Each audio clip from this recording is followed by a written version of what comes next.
Hello viewers, আশা করি ভালো আছো। প্রতিবারে নিয়ে আপনার সামনে নতুন আরেকটি ভিডিও নিয়ে হাজির হলাম। আপনারা যারা যারা বোর্ড চ্যালেঞ্জ দিয়েছেন আপনাদের রেজাল্টের তারিখ কিন্তু প্রকাশিত হয়েছে।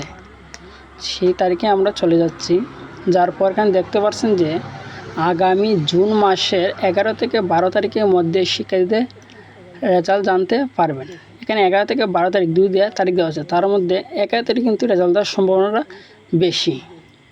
অনেকে আছেন যে এক সাবজেক্টে অথবা দুই সাবজেক্টে বোর্ড চ্যালেঞ্জের জন্য SMS দিয়েছিলেন। তো সে কথা আমি বলি, আপনার যে নাম্বারটি দিয়েছিলেন সেটিতে কিন্তু জানানো হবে আপনার রেজাল্ট কি পরিবর্তন হয়েছে কি না।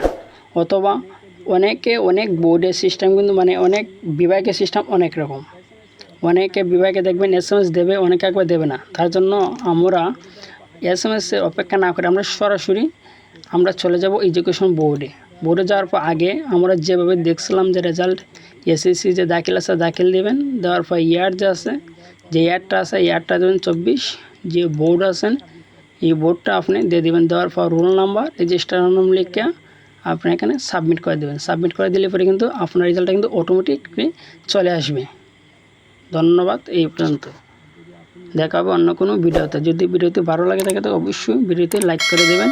আর যদি আপনি এই ভিডিওতে নতুন দর্শক থাকেন তো অবশ্যই চ্যানেলটি সাবস্ক্রাইব করে সবসময় পাশে থাকবেন। ধন্যবাদ।